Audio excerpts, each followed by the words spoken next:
you are not striving, you are not improving your life in the eyes of Allah, in the nearness of Allah. You are not doing so. It doesn't make a difference. In Surah Nisa, 24 Surah and Ayah 37 Ayah, it says in that Ayah that men are those who, when they do business, they do not forget the remembrance of Allah and establish the Salah. They don't forget. So Allah is mentioning in the Quran that you can do business. The business is not wrong for you, but you must not forget the Salah and the remembrance of Allah. This is mentioned in the Quranic ayats. So if you love more them as compared to Allah and His Messenger, love for Allah and His Messenger, and doing jihad in His way, so Allah says, فَتَرَبَّصُوا حَتَّى يَأْتِيَ اللَّهُ بِأَمْرِهِ. And the last, one, this وَمَسَاكِنَ تَرْضَوْنَهَا, and the places that you live, the residences that you live in. There is an ayat in the Quran, reference is 32, Surah Sajda 32:26 ayat. It says, does it not teach them how many cities we destroy before them, in whose places they move about? Surely in it are ayahs, signs who listen. Meaning there are places of the people who lived before us. They were destroyed, the cities were destroyed because of their conduct, their behavior. They were destroyed by, recently, not long time back, in Balakot they came. If you go and look at the places, you are moving about the same place where people are drowned. The earthquake came. So here Allah is saying the same thing, that the places other people are living now. So Allah has destroyed them. So why? Because you love more or other things than what Allah and His Messenger and doing jihad or striving in His cause. If you will not do, if you will not amend, the result is fatarabbasu. Allah says wait. Wait for what? For His action to come, the punishment. Surah Al-Anfal 8 and Ayah 72. إن الذين آمنوا وهاجروا وجاهدوا بأموالهم وأنفسهم في سبيل الله والذين آووا ونصروا أولئك بعضهم أولياء بعض والذين آمنوا ولم يهاجروا ما لكم من ولايتهم من شيء حتى يهاجروا وإن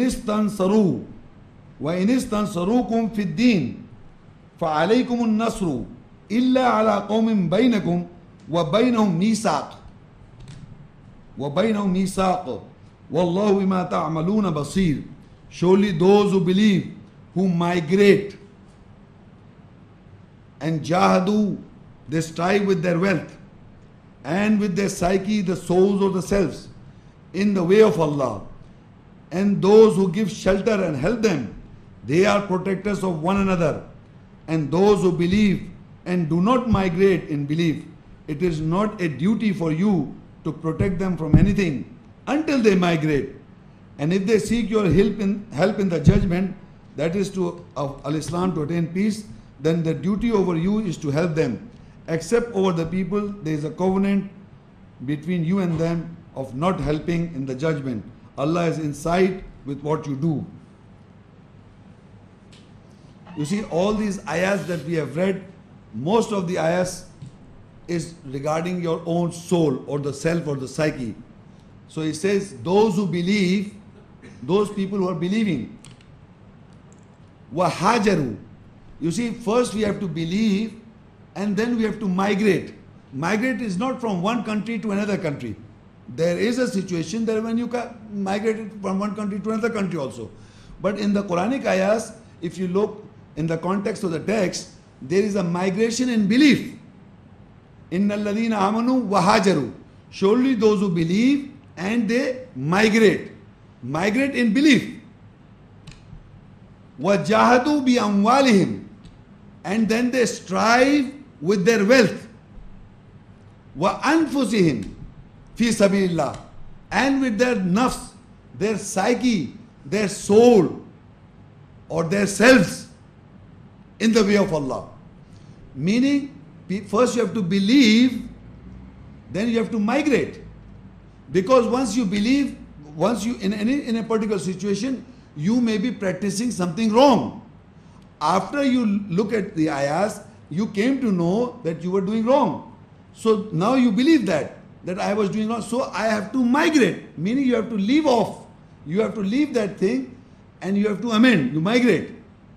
Then say, what you have to do? You have to do jihad or jihad or strive with your wealth. Whatever the wealth Allah has provided with you, out of 100, 80 is yours, 20 is for the categories.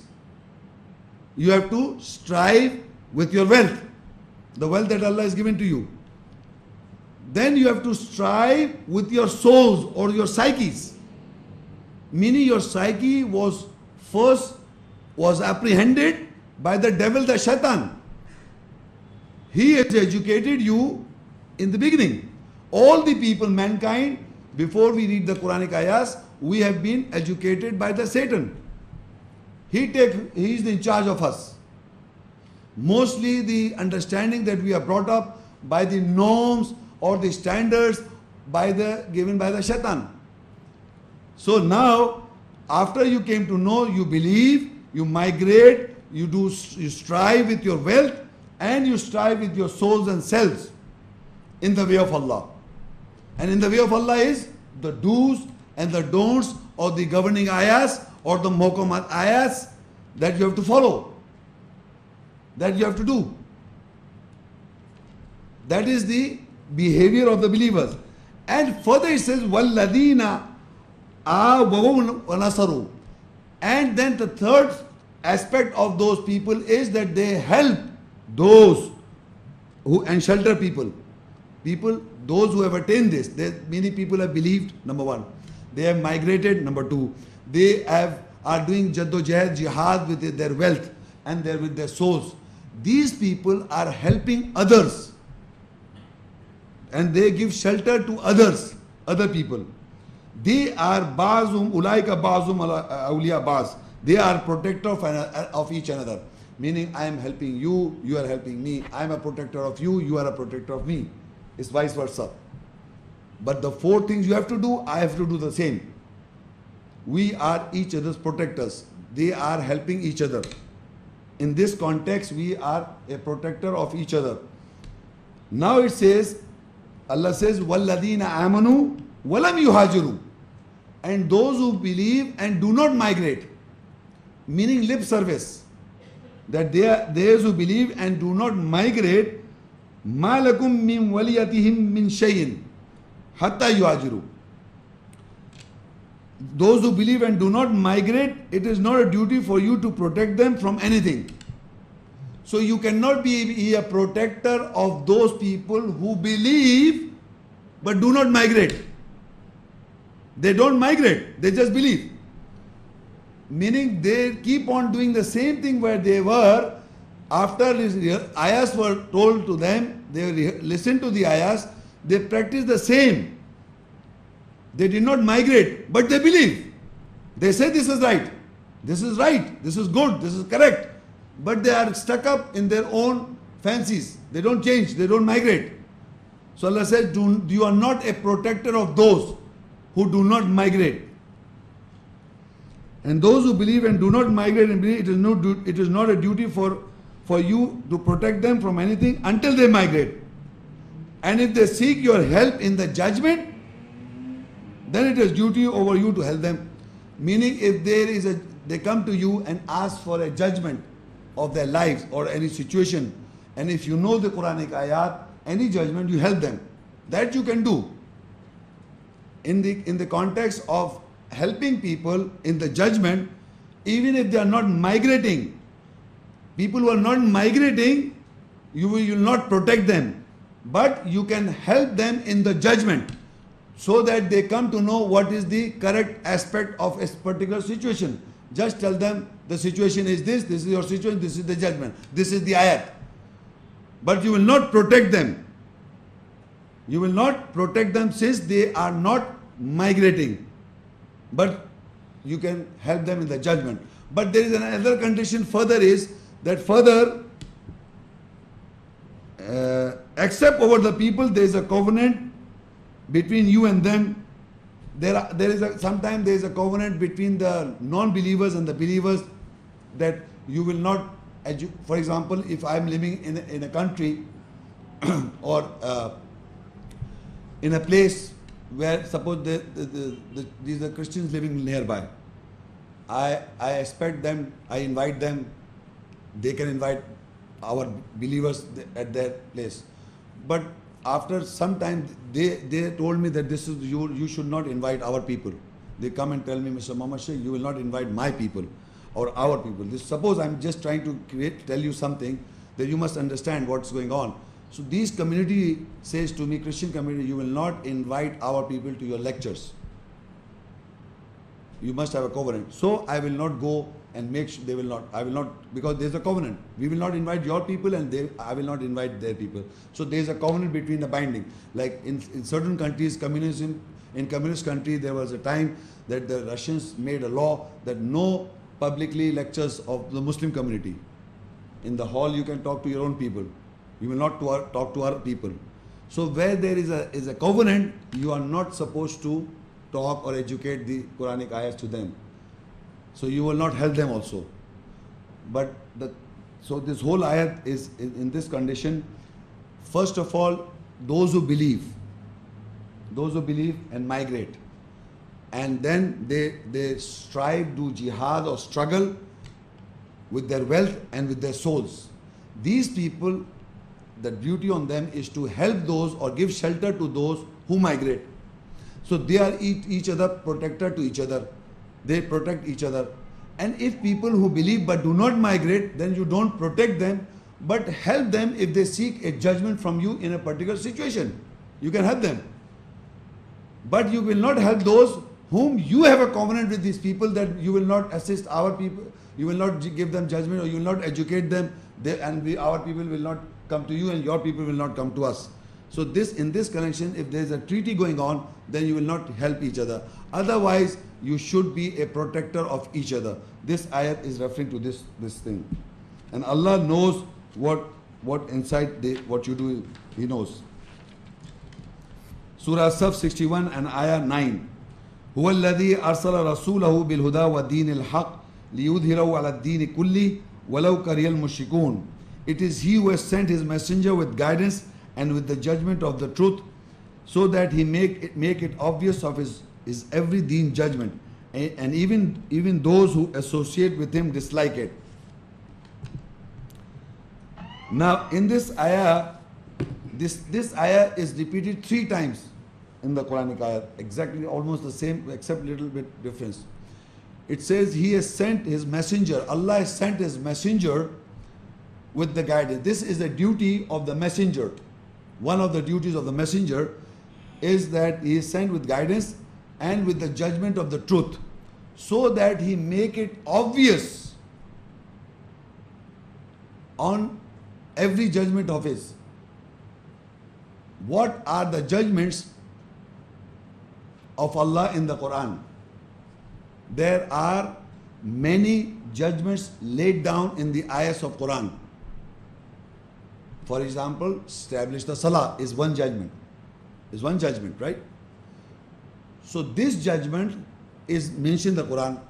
So the messenger came with guidance and with the judgment of the truth. He came with the judgment of the truth. All the ayahs are the judgment of the truth, so that he make it obvious. He make it obvious to the people that this is judgment. This truth is the judgment of the truth is every judgment is the truth. He make it obvious that every judgment is the truth. That is the purpose of the messenger. All the judgments are laid down in the ayahs of the Quran. So the messenger came and he made every judgment of Allah obvious. He make it obvious, every judgment of Allah, that this is the truth. This was the duty of the messenger. And I give you an example that, for example, in most of the world, people are marrying. I'm giving an example because messenger had many wives, right? You know this. So he did it. He gave an example. He married them, and he gave the perfect example that this polygamy is right.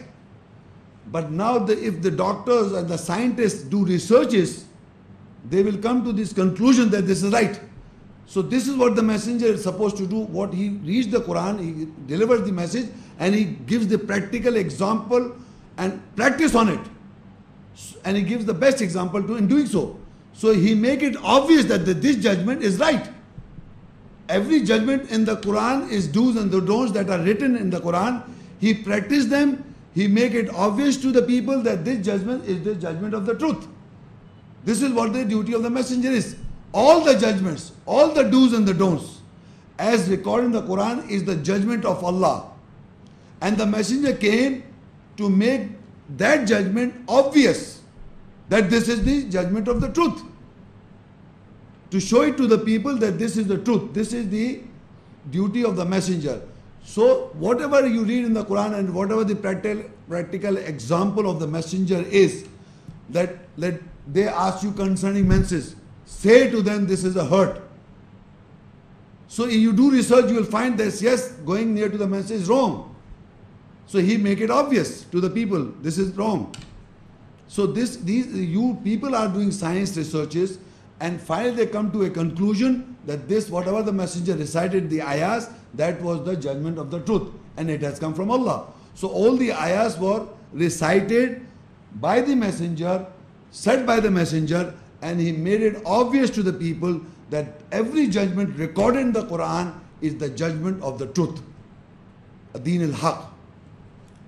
This is not that other, people have translated this verse as that he has come to overcome other religions. This is not like this. It is the this is the ayat is translated as that the messenger came to overcome other religions. No. Every judgment within the, if you look in the Quranic ayat, huwa alladhi arsala rasulahu bil huda. It is he who has sent out his messenger with guidance. Wa deenil haq, with the judgment of truth. Liyudhirahu, so that he make it obvious. Al-Din, over the judgment. Ad-Din here is with Alif Lam, meaning specific judgment. Kullihi, all his judgment. In total, in all the judgments in the Quranic ayahs laid down by Allah, all these specific judgments of Allah in the Quran, he made them obvious. That they are the Deenil Haq, the judgment of truth. No matter, even those or the associates, the mushriks who associate with Allah may dislike it. So this is the purpose or the duty of the messenger.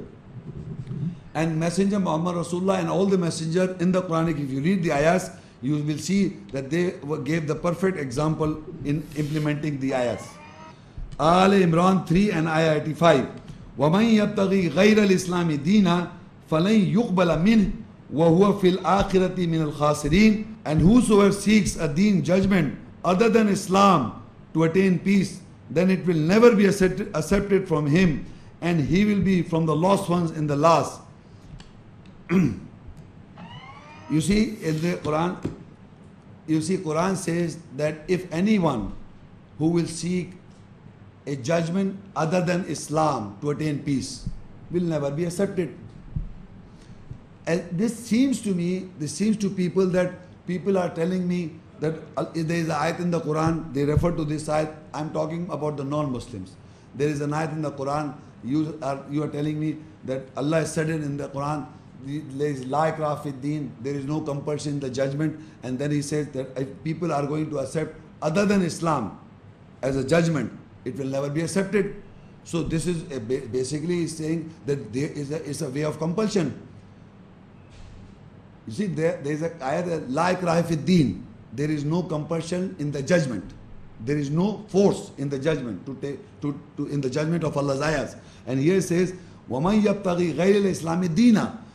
And whosoever seeks a judgment other than Islam, it will never be accepted.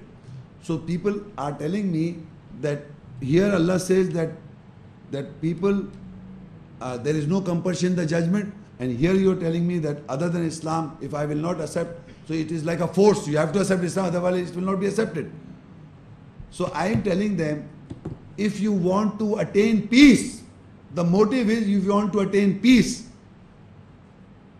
Here Islam, translate the word Islam. If you want to seek a judgment other than Islam means to attain peace, it will not be accepted. You will not feel good.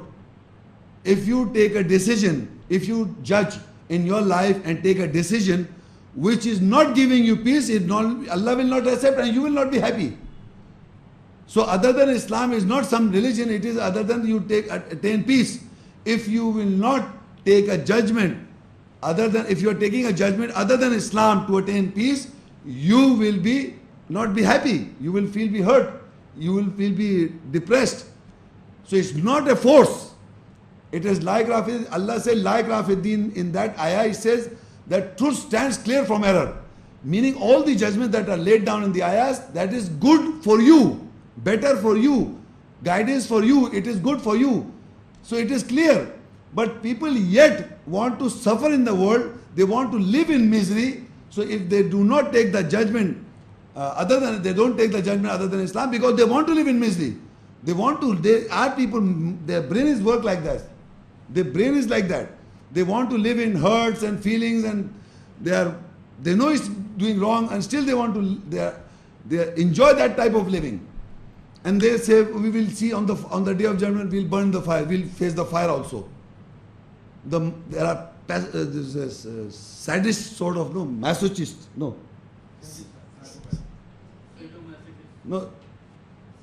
sadomasochist, the people who want to hurt themselves. There are people who want to hurt others, there are people who hurt themselves. Masochist, I suppose. Masochist. They want to hurt themselves. The more you hurt themselves, the more they are happy. If you hit them, they like to get hit. So they are type psychopaths. So they are people, they don't want to live in peace. They do different things, they get hurt, badly hurt, they still do it. So there are types of people in the world. So that is what I am saying. If you want to attain peace, so that is what if people whoever seeks a judgment other than Islam to attain peace, other than to live in peace, you don't want to live in peace, it will not be accepted by Allah, you will not be happy. He will be from the lost ones in the last. In the last, he will be lost one. So what this ayat is not a compulsion, it is educating you that if you want peace, then you have to take the judgment as recorded in the Quran, that follow the do's and the don'ts. Al-Baqarah 2 and ayah 138, Sibghat Allah wa man a'su min Allahi sibgha wa nahnu lahu abidun. The dye color of Allah. And who can be more good than Allah to dye the color? We are servants for Him. The dye or the color of Allah. Who can be more good than Allah to dye the color? What is a color? Generally, dye, you understand dye, a color given to, in English you say, rango mein rage mein. You see these people who are colored, they are colorful people, there are types of people in the world, and every people in the world identify themselves by a specific behavior and a specific clothing and the wares. You can understand these are the mod class, these are the backward class, these are the eastern class, these are the western class, these are that kind of a class. All type of classes is the color of the people. The people are having different norms and they behave like in a certain manner is a description of a certain class of people. This is the color of people. So that color is being painted by the painter who has designed clothes. You start wearing certain type of clothes. There are people who behave in a certain manner, so that painter has painted them, so they behave in a certain manner. Similarly, Allah, when Allah colors people, He colors through His ayats. And if a person is controlling his nafs or psyche and his wealth and doing jihad, so his color will be all ayats. So he will be colored by Allah. So the dye of Allah, who is the first ayah is the Sibghat Allah, the dye or the color of Allah. Waman asu min Allahi sibgha. Who is more good than Allah to dye? There is no other person who can dye you or color you than Allah. If you want him to if you want him to guide you, then you expect him to dye you. Otherwise, we think we are reading the Quran, we go to certain class of people and we take guidance from them, thinking they are guiding towards Allah. They may not be guiding towards Allah. So you may have the color of that man. So there are people who have painted many people with their own colors. So people you can by face you have this belong to certain group, this person belongs to certain group, this person belongs to certain group. So you have got colors of people in the world. Characteristics, personality, behavior, and all these people are trying to give you this kind of characteristics.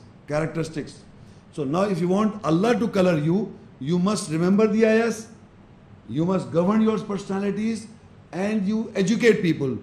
That is the purpose. Then you know that Allah has painted you. This is how you will come to know how Allah has painted you. If no ayat comes out from you, if nothing comes out and no practices comes out from you, so this is not Allah's color on you. So Allah dyes people whom He wills, who knows that whom He wills. So finally I end my lecture by quoting last ayat. قُلْ أَتُحَاجُّونَنَا فِي اللَّهِ وَهُوَ رَبُّنَا وَرَبُّكُمْ وَلَنَا أَعْمَالُنَا وَلَكُمْ أَعْمَالُكُمْ وَنَحْنُ لَهُ مُخْلِصُونَ. So the behavior of these people is the color of Allah's behavior of the color of Allah on the people is defined further. Say, do you reason with us concerning Allah that He is our Lord and your Lord, and our works are for us and your works are for you, and we are sincere for Him. Meaning our works are for us, your works are for you, and we are sincere to Him. This is Allah says, say to these people. So if a person is die, if Allah has colored the man, so he will know the ayahs, he will understand the ayahs, he will talk about the ayahs, he will implement the ayahs. That is the color of Allah on him. And he will say, my work is to me and your work is to you. Whatever you are doing is you are doing. And my work is what I am doing is my doing. He's not afraid because he knows that Allah has dyed him. So you must know how Allah is dying or giving a color to a man by his Quranic ayahs. The governing ayahs, the do's and the don'ts. Those do's and the don'ts of the governing ayahs, you must know them, you must practice them, you must implement them. Now I end my lecture by just summarizing what you have heard, that jihad or jihad means to strive or struggle, and we all are struggling in this world, or we are striving in this world for a specific aim, all mankind. So Muslim has an aim in life that he wants to please Allah, he wants to enter garden, and he wants to live in this world in peace. That is the aim of a Muslim. So to attain that, he must look into the Quranic ayahs and he has to jihad. He has to do jihad or strive or struggle. And once he know how to struggle and jihad, he looks at the do's and the don'ts of the Quranic ayahs, or you can say they are the governing ayahs, in which are the muhkamat ayahs, which are telling you what to do in the world and what not to do. So a believer or a Muslim for Allah, he look at these ayahs, he makes sure that he implements them, seeking good pleasures of God on the day of judgment and seeking garden on the other side, and here rejecting them, and here living in peace. These people, there are people who will not accept, they are rejectors. So Allah says the greatest jihad, the biggest jihad is, or the biggest striving is to reject, not to obey the rejectors, not to obey those who reject. And rejector is a person who listen to the ayahs, who understand those ayahs, and then he reject. So Allah said, do not obey the rejectors and then jihad with them or strive with them with the Quranic ayahs, with the do's and the don'ts or the muhkamat ayahs of the governing ayahs with them. And that is jihad kabira, jihadan kabira. That is the biggest jihad, that the biggest strive. So we all should look carefully who are those people who are rejecting the ayahs, so that you can do the jihad kabira, the biggest jihad. Do not obey them, and then do the jihad, the greatest jihad. I end by this. So any questions and answers?